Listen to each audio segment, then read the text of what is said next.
नमस्कार दोस्तों, आपका मंत्रों की दुनिया में हार्दिक स्वागत है। और आज हम बात करने वाले हैं ललिता सहस्त्र नाम पढ़ने वाले साधक या जो भक्त है वो यदि ललिता सहस्त्र नाम का नियमित रूप से पाठ करता है तो उसको क्या क्या लाभ प्राप्त होते हैं। मैं आपको बता देना चाहता हूँ कि शिव जी भी जिसके वश में है वह है ललिता सहस्त्र नाम।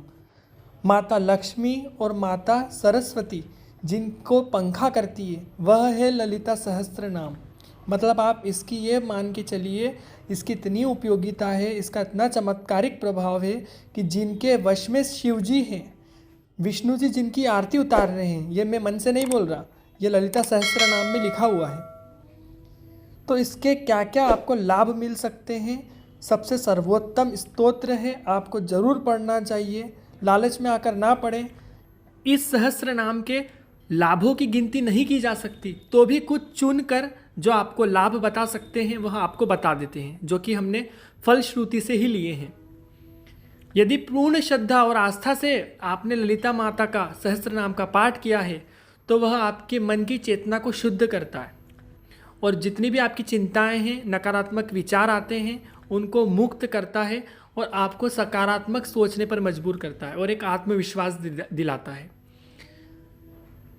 ललिता सहस्त्र नाम का पाठ से जातक के ग्रह संबंधित दोष दूर हो जाते हैं।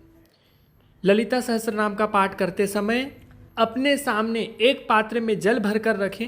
ऐसा करने से वो जल अभिमंत्रित हो जाता है और इस अभिमंत्रित जल को अपने मस्तिष्क पर लगाने से प्रतिकूल से प्रतिकूल ग्रह भी अनुकूल काम करने लग जाते हैं। यह बिल्कुल प्रैक्टिकली है, आप करके देख सकते हैं। प्रत्येक पूर्णिमा को चंद्रदेव को देखते हुए माता ललिता का आपको ध्यान करना चाहिए। उसके बाद पंचोपचार से पूजा विधि करना चाहिए। इसके बाद ललिता सहस्त्र नाम का पाठ करना चाहिए। इस ऐसा पाठ करने से आपके सारे रोग मिट जाते हैं और आपकी आयु में भी वृद्धि होती है। यदि किसी को दवाई नहीं काम कर रही होगी तो वह दवा भी काम करने लगेगी। अगर ललिता सहस्त्र नाम का पाठ ज्वर से पीड़ित व्यक्ति, अर्थात जिसको बुखार आ रहा है, बुखार उतर नहीं रहा है, आपने तमाम मेडिसिन करवा ली, इलाज करवा लिया, लेकिन बुखार नहीं उतर रहा है, तब आप ललिता सहस्त्र नाम का जो पाठ है वो करिए। और उसके बाद जो ज्वर से पीड़ित है, अर्थात कि जिसको बुखार आ रहा है या किसी प्रकार से वो पीड़ित है, उस व्यक्ति के मस्तिष्क पर हाथ रखकर आप इस ललिता सहस्त्र नाम का पाठ कीजिए। उसका किसी भी प्रकार का ज्वर होगा वह समाप्त हो जाएगा। ललिता सहस्त्र नाम के पाठ से अभिमंत्रित किए हुए भस्म को शरीर में लगाने से सभी प्रकार के रोगों में लाभ मिलता है। तो आपको कैसा करना है, हर एक नाम का उच्चारण करना है और आपको उसकी एक भस्म तैयार करनी है। या तो आप हवन वाली भस्म ले सकते हैं या उपले की राख वाली भस्म ले सकते हैं।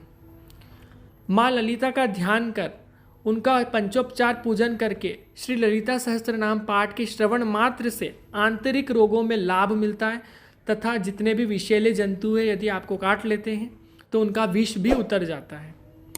ललिता सहस्त्र नाम के पाठ से अकाल मृत्यु और किसी भी प्रकार की दुर्घटना का भय नहीं होता, माता खुद उसकी रक्षा करती है। अगर आप अपने भीतर किसी को भी सम्मोहित करने की शक्ति लाना चाहते हैं तो ललिता सहस्त्र नाम का पाठ नित्य प्रतिदिन आपको करना चाहिए।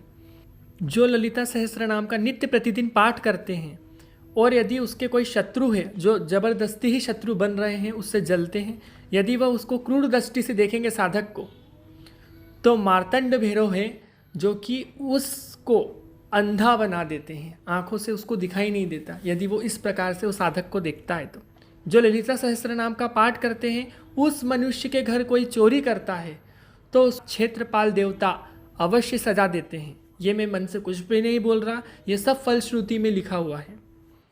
यदि कोई ज्ञानी अपनी विद्वता के अहंकार में आकर श्री ललिता सहस्त्र नाम का पाठ करने वाले साधक से शास्त्रार्थ करता है तो माँ नकुलेश्वरी उस व्यक्ति का वाक स्तंभन कर देती, अर्थात वो बोल नहीं पाता, उसके आगे उसकी चलती नहीं है। जो ललिता सहस्त्र नाम का पाठ 6 माह तक लगातार करते हैं उनके घर में लक्ष्मी स्थिर हो जाती है और लक्ष्मी का हमेशा आगमन रहता है और दरिद्रता दूर हो जाती है। स्वाभाविक सी बात है, यदि दरिद्रता दूर होगी तो वहाँ पर लक्ष्मी जी का वास होगा ही होगा।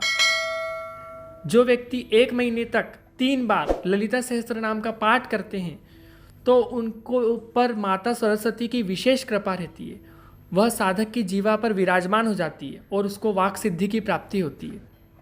यदि आस्था और विधि पूर्वक पूरे 1 पक्ष लगातार ललिता सहस्त्र नाम का पाठ किया जाए तो साधक में वशीकरण शक्ति का प्रादुर्भाव होने लगता है। ललिता सहस्त्र नाम का नियमित पाठ करने से मनुष्य यश और प्रसिद्धि पाता है। यदि आपकी आर्थिक स्थिति अच्छी नहीं है तो प्रत्येक शुक्रवार श्री ललिता सहस्त्र नाम का पाठ करना शुरू कीजिए। इससे आपकी आर्थिक परेशानियां बहुत ही जल्दी दूर हो जाएगी।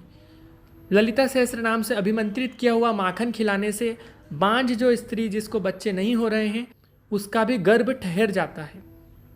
ललिता सहस्त्र नाम का पाठ करने से धन की इच्छा रखने वाले मनुष्य को धन, विद्या पाने की इच्छा रखने वाले को विद्या, और क्या बोलते हैं यश की कामना करने वाले को यश, कीर्ति सब मिलती है। यदि ललिता सहस्त्र नाम का निष्काम और विधि पूर्वक पाठ किया जाए तो साधक को भोग और मोक्ष दोनों की प्राप्ति हो जाती है। इसमें तनिक मात्र भी संदेह नहीं करना चाहिए। जो मनुष्य माता के इस सहस्त्र नाम का जाप करता है उसका दुर्भाग्य सदा के लिए दूर हो जाता है। जिस घर में ललिता सहस्त्र नाम का पाठ प्रतिदिन होता है उस घर का वंश सदा चलता रहता है। उस घर में पुत्र पौत्र इसकी कभी कमी नहीं होती। ललिता सप्तमी के दिन माता ललिता के सहस्त्र नाम का पाठ करने से जीवन में सभी परेशानियां जो आ रही है वह दूर हो जाती है। समुद्र के बीच बैठी माता ललिता का ध्यान कर उनके सहस्त्र नाम का पाठ करने से आर्थिक तंगी के साथ साथ गंभीर जो आपको रोग हैं वह भी दूर हो जाते हैं। यदि पूर्ण विश्वास से ललिता सहस्त्र नाम का पाठ किया जाए और सदाचारी से जीवन जिया जाए तो आपको उत्तम संतान की प्राप्ति होती है। इसके अलावा यदि हम देखें तो ललिता सहस्त्र नाम का पाठ मंदिर में किया जाए तो सर्वोत्तम फलदायी होता है। किसी ब्राह्मण से आप करवाएं इसका अनुष्ठान तो और सर्वोत्तम फलदायी होता है। इसका करोड़ों अश्वमेघ यज्ञ करने जितने, करोड़ों बार स्नान करने नदी में जितने का फल बताया गया है। ललिता सहस्त्र नाम में वर्णित फलश्रुति जो कि मार्कंडेय पुराण से ली गई है सहस्त्र नाम का हिस्सा नहीं है, इसलिए माता ललिता के सहस्त्र नाम को पढ़ते समय इस फलश्रुति को पढ़ना जरूरी नहीं होता। फलश्रुति के इन 85 श्लोकों में माँ ललिता सहस्त्र नाम के लाभ के बारे में बात कही गई है जो कि मैंने आपको यहाँ पर समझा दी है। और यदि आप ललिता सहस्त्र नाम पढ़ना चाहते हैं तो हमारे चैनल पर विजिट करें, आपको वहाँ पर वीडियो मिल जाएगी। अब कुछ लोग बोलेंगे कि ललिता सहस्त्र नाम का स्तोत्र पढ़ने से ही हमारे को धन की वर्षा हो जाएगी तो हम कर्म नहीं करेंगे। तो मैं आपको एक बात समझा देना चाहता हूँ कि आपको कर्म के साथ इस स्तोत्र को भी पढ़ना चाहिए। मतलब आपको आपका कर्म भी करना चाहिए और इस स्तोत्र को भी पढ़ना चाहिए। क्यों? क्योंकि यदि कर्म और धर्म दोनों साथ साथ चलेंगे तो आपको धन के साथ वैभव भी मिलेगा। आप स्तोत्र का भी पाठ कीजिए और माँ पर श्रद्धा रखिए और आपका कर्म भी करते रहिए। जब तक के लिए धन्यवाद। चैनल के साथ बने रहिए। आपका दिन शुभ हो।